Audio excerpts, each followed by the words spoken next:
Everyone, I hope you all are doing good in your studies. तो आगे next part, जैसे कि आप लोगों को पता है, यहाँ पे मैं करवा रही हूँ आरआरबी एंड नॉर्सेट की प्रिपरेशन। सो जो बच्चा इस चैनल पे न्यू है, चैनल को सब्सक्राइब कर दीजिएगा, वीडियो को लाइक कर दीजिएगा एंड शेयर कर दीजिएगा, बिकॉज ऑलरेडी हम 1340 क्वेश्चन कर चुके हैं। 1341 क्वेश्चन आज हम करने जा रहे हैं। एंड अगर कोई भी बच्चा बैचेस ज्वाइन करना चाहता है तो 7973244089 पे आज ही कॉल 44089 पे आज ही कॉल या फिर मैसेज करके बैचेस ज्वाइन कर सकता है।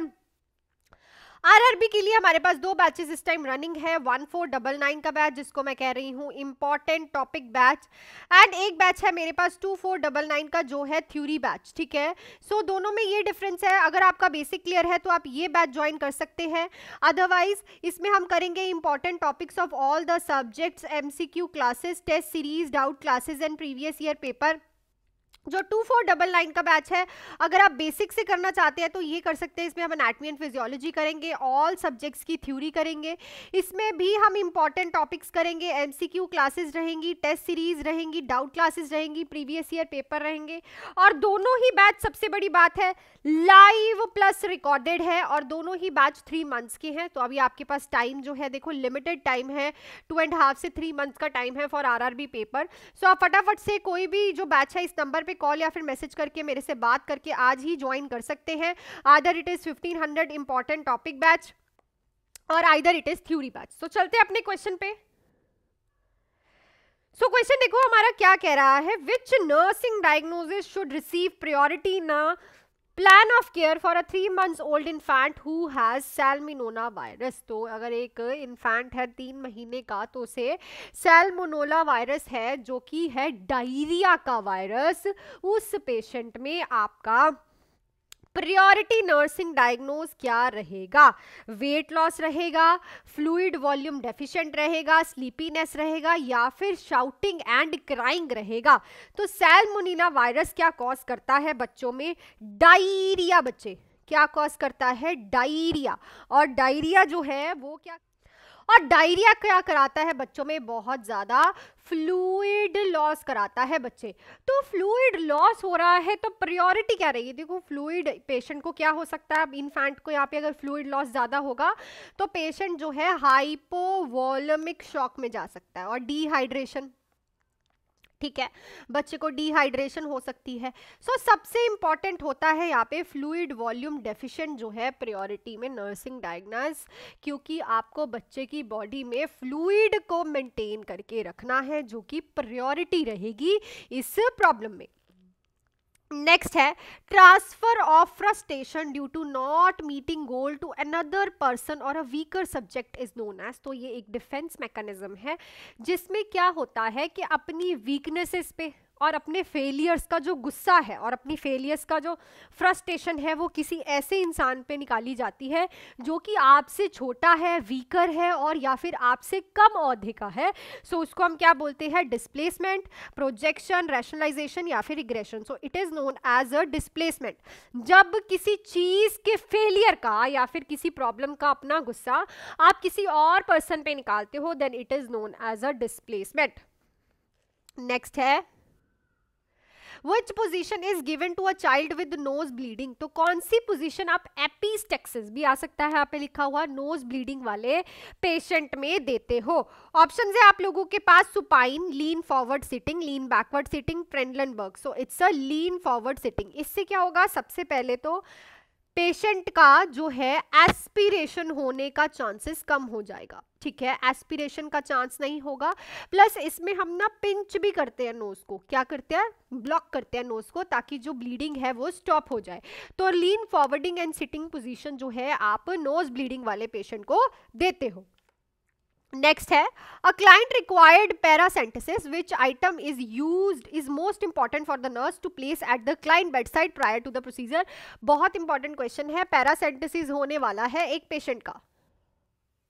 सो पैरासेंटेसिस क्या होता है? Removal of the fluid from the peritoneal cavity. तो पेरिटोनियल कैविटी में फ्लूइड होगा किसी के, तो उसको पैरासेंटेसिस आपको रिक्वायर्ड है। तो मोस्ट इंपॉर्टेंटली आप बेड साइड पे प्रोसीजर के प्रायर क्या प्लेस करोगे? तो देखो बहुत ही इंपॉर्टेंट क्वेश्चन है कि आप प्रोसीजर के प्रायर जो है पेशेंट के क्या जो करते हो, प्लेस करते हो at the bed side for a paracentesis. तो आपके पास ऑप्शंस हैं tape measure, MSS basin, blood pressure cuff, scale. So it's a blood pressure cuff. ऐसा क्यों?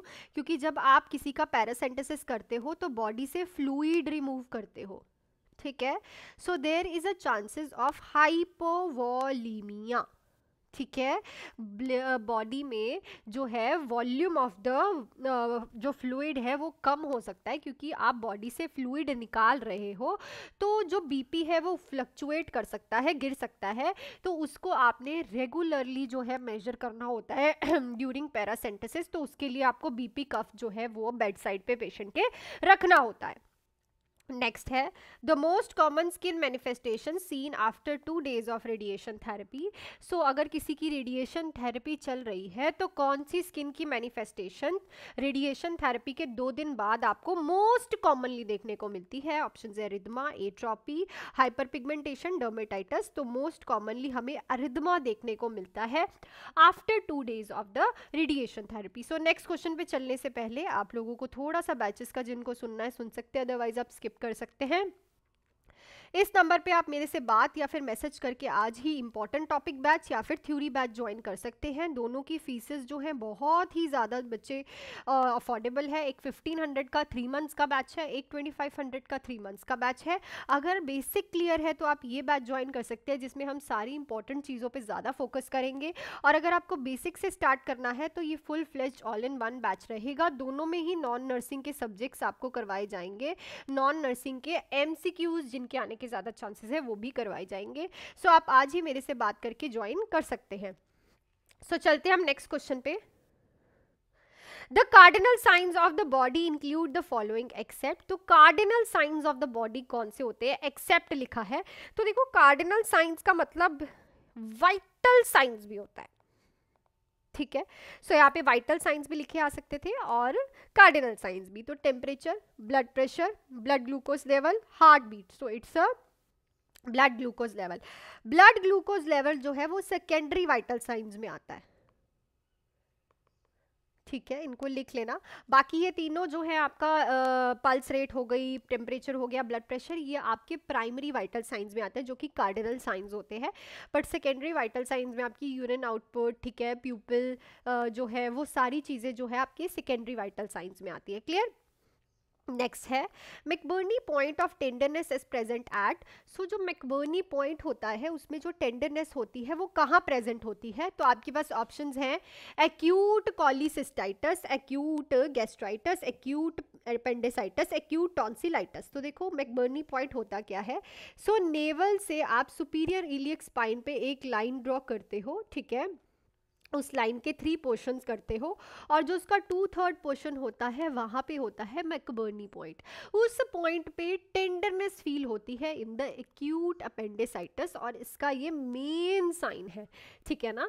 पेशेंट को वहाँ पे टेंडरनेस फील होती है and this is it's a main sign, ठीक है. तो जैसे ही आप वहाँ पे पालपेट करोगे और अपना हैंड वापस लोगे तो पेशेंट को रीबाउंड टेंडरनेस होती है एट द मैकबर्नी पॉइंट.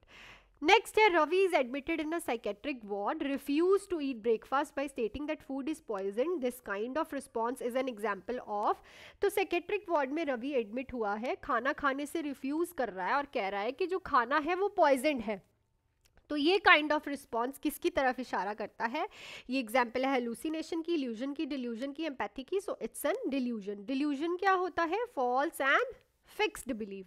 सो हर एक चीज़ को ना आप अपनी कॉपी में अच्छे से लिख लिया करो और ये अनशेकेबल होते हैं, आप इनको समझा नहीं सकते, ठीक है. आप कुछ नहीं कर सकते, अगर उन्होंने बोल दिया तो उनके लिए ये एक पत्थर की लकीर है, ठीक है. नेक्स्ट है the most common affected wall in a case of rheumatic fever disease. तो मोस्ट कॉमन कौन सा वॉल अफेक्टेड होता है रिमेटिक फीवर डिसीज में? Tricuspid wall, mitral valve, pulmonary wall या फिर एओर्टिक वॉल. तो देखो रिमेटिक फीवर में ये बार बार क्वेश्चन पूछा जाता है. According to the researches and all mitral valve जो है सबसे ज्यादा अफेक्टेड होता है अगर किसी को रिमेटिक हार्ट डिसीज होती है. नेक्स्ट है golden colour of amniotic fluid indicate which condition? तो golden colour of amniotic fluid किस कंडीशन की तरफ इंडिकेट करता है? Fetal die distress, post maturity, Rh incompatibility, IUD. So इस क्वेश्चन का आंसर आप मुझे कमेंट सेक्शन में लिख के बताओ। मैं क्लासेस में आपको प्रॉपरली कलर्स बताए हैं कि कौन कौन से कलर में कौन कौन सी एमनियोटिक फ्लूइड इंडिकेशन होती है। सो जो मैंने आप लोगों से कल क्वेश्चन पूछा था वो मैं बता देती हूँ कि अगर कोई पर्सन ऑलरेडी इन्फेक्शन से सफ़र कर रहा है और उसे कोई न्यू इन्फेक्शन होता है किसी अदर सोर्स से, तो उसे हम क्या कहते हैं भाई? Cross infection. So it is known as a cross infection.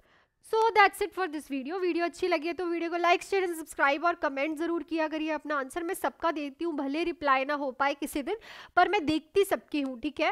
And अगर किसी को भी बैचेस ज्वाइन करने हैं तो आज ही मेरे से बात करके आप इस नंबर पे कॉल या फिर मैसेज करके ज्वाइन कर सकते हैं। एक है इंपॉर्टेंट टॉपिक बैच, एक है थ्योरी बैच। एक का प्राइस है बच्चे 1500, एक का प्राइस है 2500। दोनों ही जो है वो 3 मंथ्स के बैच है, बहुत अफोर्डेबल है, लाइव प्लस रिकॉर्डेड है।